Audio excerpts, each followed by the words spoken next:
네, 어제 국회에서 사당 원내대표 회동이 있었고요. 검수 완박 입법 관련한 것들 그리고 차기 정부 인선 관련한 것들 정의당 입장 이번에는 들어보겠습니다. 배진교 원내대표 연결돼 있습니다. 안녕하세요. 네, 반갑습니다. 정의당 배진교입니다. 예, 그 원내대표님 방금 권성동 원내대표 국민의힘 그 말씀 들으셨죠? 이야기. 네네네. 예. 일단은 어제 국회에서 사당 원내대표 회동 이거는 네네. 정의당 입장에서 정의당 원내대표님이 제안해서 이루어진 자리였죠, 이게. 네네. 국회가 지금 검찰 개혁을 둘러싸고 예. 강대강 대결 국면이어서 예. 어쨌든 국회는 여러 가지 이견이 있더라고 하더라도 서로 마주 앉아서 논의하는 곳이기 때문에 정의당 입장에서 사당 원내대표님들 회동을 긴급하게 제안을 했는데 세 분 모두 다 와주셨더라고요. 너무 예. 감사하고요. 예. 어제 긴급하게 제안한 자리라서 긴 시간 동안 얘기를 못했습니다만 일단 서로 각 당의 기본 입장은 조금은 나눴다고 보여지고요.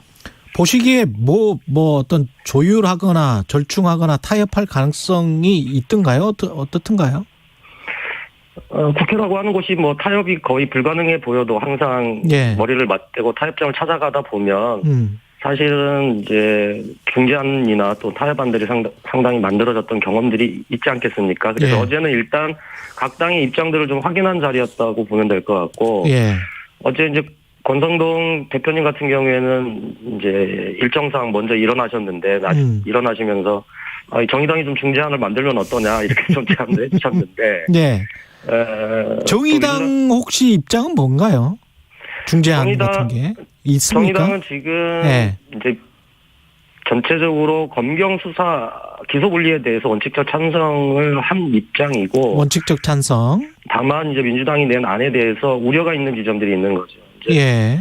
검경 기소 수사 분리를 한 이후에 3개월 동안 국대 범죄를 국가수사본부로 이전하고 그 기간 동안 국가수사청을 어떻게 만들지를 입법하겠다 이렇게 얘기를 하는데 그 기간이 너무 짧다 사실은. 너무 짧다. 그래서 예. 최소한 1년 이상 필요하고 그 1년 동안 국회 특위 정도를 구성을 해서 국가수사청에 대한 그림도 함께 좀 그리고 이해관계자들과 함께 예. 그리고 나서 입법을 한 이후에 1년 정도 후에 본격적인 설치가 될 수 있도록 준비하는 기간이 필요하다라고 저희들은 이제 얘기를 드리고 있는 거고. 예. 무엇보다도 지금 검찰법 개정안과 그다음에 형사소송법 개정안 중에 비례진 경찰 통제와 관련된 내용이 약간 부실한 상황에 있습니다. 예. 경찰 통제. 예. 네. 그래 이를테면은 지금 경찰 통제와 관련해서 현재는 이제 보안 수사를 검찰이 요청할 수 있게 되어 있는데 예. 이 경우에 이제 경찰이 따르지 않을 경우에는 사건의 송치를 요구하나 수사할 수 있는 조항을 삭제해 버렸어요. 예.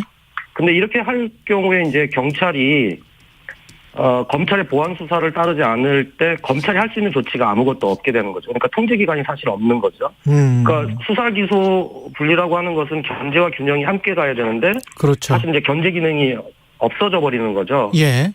이런 문제들이 있기 때문에 전체적으로 좀 우려되는 지점들에 대해서 저희들이 일단 최근에 입장을 좀 밝혔던 상황인 거고요. 예. 그런 과정에서 저희 정의당도 중재안이라기보다는 정의당의 검찰 방향에 대한 입장을 지금 어제 오후부터 논의를 하고 있고 오늘 오전에도 좀 더 그런 논의를 이어갈 예정에 있습니다. 이게 급박하게 돌아가서 혹시 정의당 안이 채택되거나 네네. 확정돼서 민주당이랑 상의해가지고 함께 할 가능성 이런 거는 있습니까?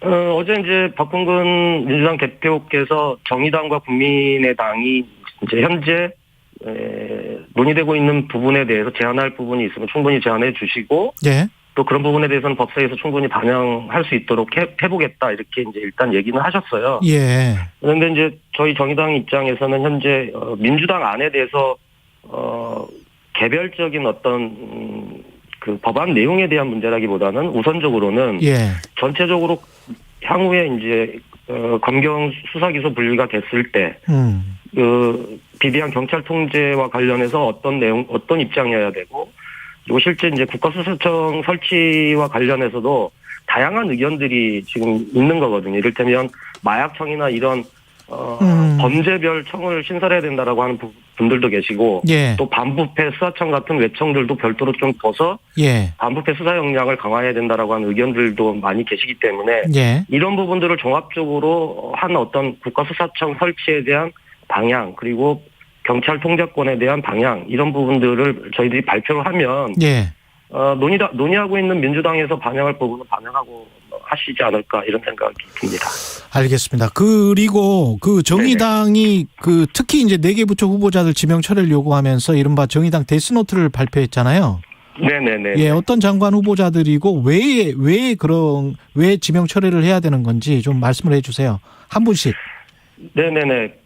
사실 이제 그 후보자들 명단이 이제 공개됐는데 사실은 다양성이나 참신성은 전혀 찾아볼 수가 없고 일명 서울대 50대 남자 서우남, 경상도 60대 남자 경육남이라는 비판들이 쏟아지고 있고 사실 30대 장관을 지명할 것이다라고 하는 예측들이 있었는데 30대 장관도 한 명도 없고 또 여성 장관은 3명에 그친 상황이잖아요.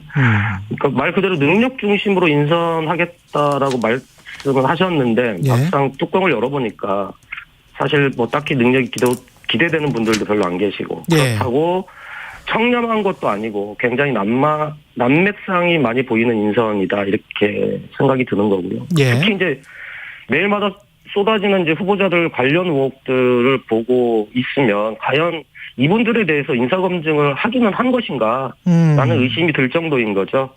그래서 더군다나 이제 장관 후보자들이 윤석열 당선인의 고등학교 후배, 학회 선배, 40년 지기 친구, 뭐 채찍근 자꾸 이제 인맥만 드러나는 거죠. 그래서 저희들이 이건 거의 동호회 내각 수준 아니냐라고 하는 비판을 지금 드리고 있는 거고요. 이런 상황 속에서 청문회 전에 이미 언론 보도를 통해서 드러난 분들 관련해서는 지명 철회하는 것이 맞다. 그래서 철회 4명에 대한 철회 요구를 했습니다. 우선적으로는 한동훈 법무부 장관 후보자, 그다음에 정호영 복지부 장관 후보자, 세 번째로 김인철 교육부 장관 후보자, 김현숙 여성가족부 장관은 청문까지 오기에도 현재 있는 여러 가지 의혹만으로도 지명 처리하는 것이 맞다 이렇게 판단하고 있는 거고요. 정의당이 이렇게 부적격 판단을 한 것은 6대 기준을 저희들이 마련을 했습니다. 첫 번째는 부동산 투기, 두 번째는 성범죄나 성평등 의식이 결여되어 있는 분, 세 번째는 부모 찬스, 네 번째는 각종 부정이나 비리, 다섯 번째는 이해 충돌 행위, 여섯 번째는 이제 해당 분야에 대한 관련 능력과 전문, 무엇보다도 대통령 당선인께서 국민통합과 협치를 많이 강조하셨기 때문에 과연 협치가 가능한지에 대한 부분까지를 포함해서 6가지 검증 기준을 마련했다는 말씀드리겠습니다. 그 검증 기준에 따라서 부적격하다라고 하는 사람들이 한동훈, 정호영, 김인철, 김현숙이다. 왜 그렇습니까? 한동훈.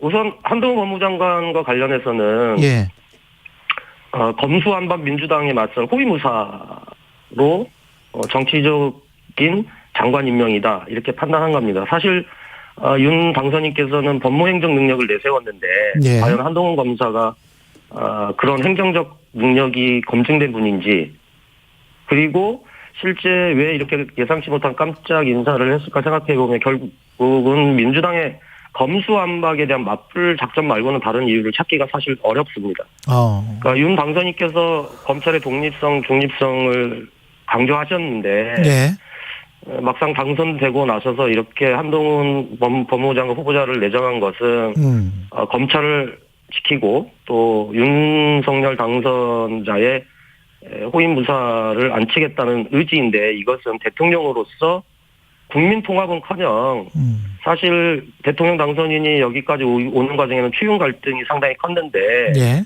이런 식으로 대결 정치를 통해서 국정을 운영하겠다라고 하는 생각을 할 수밖에 없는 거죠. 그래서 국민 통합을 위해서라도 법무부 장관 후보자와 관련해서는 지명 철회하는 것이 맞다라고 저희들은 판단하고 있습니다. 정호영 보건복지부 장관 후보자 같은 경우는 뭐 의혹이 너무 많아서요. 네네네. 짧게 해 주십시오. 지금 시간이 2분밖에 안 돼서. 제가 뭐 추가로 더 말씀드릴 수는 없을 것 같고. 제2의 조국 사태라는 말까지 나오고 있는 상황이잖아요. 이제 국민의힘의 입장에서는 조국 장관 때 내밀었던 잣대를 국민의힘에게도 적용하는 모습을 보여줘야 된다. 그렇지 않으면 신내로남불 정권이라고 비난받을 수밖에 없다. 그래서 네. 이분은 지명 처리하는 게 맞다라고. 김인철 교육부 장관 후보자 같은 경우는 장관은커녕 교육인으로서의 자질도 없어 보인다 이렇게 비판을 했거든요. 네, 김인철 교육부 장관 후보자는 업무 추진비로 골프장 10대 등 부당한 집행 혐의로 검찰 수사받은 이력도 있고요. 예. 또 총장 시절에는 롯데 계열사 사회이사로 겸직하면서 거액의 보수를 받은 사실도 있어요. 예. 더 큰 문제는 금수저 학생들의 가정환경을 조사 시도를 했다는 것이고요. 예. 또 학생들에게 반말하고 고압적인 태도를 많이 보였다는 겁니다. 네. 사실은 교육자로서의 자질이 없는 것이죠.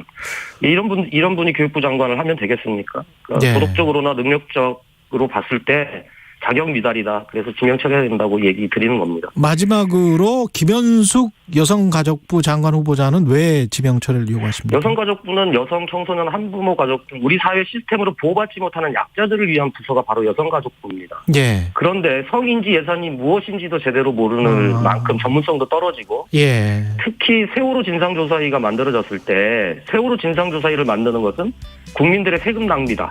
라고 할 만큼 인권 감수성도 한참 떨어지는 근데 어떻게 여성 가정부 장관으로 자격이 있다고 할 수 있겠습니까? 거기에 더해서 예. 김현숙 후보자는 박근혜 정부 청와대에서 일할 당시에 노동계약법을 밀어붙이기 위해서 알겠습니다. 언론사에 돈을 내고 기사를 제공하는 관제 여론전까지 펼쳤던 분이에요. 도저히 납득할 수 없는 후보입니다. 배진교 정의당 원내대표였습니다. 고맙습니다. 네, 감사합니다. 잠시 후 8시 반부터 일부 지역국에서는 해당 지역 방송을 보내드립니다.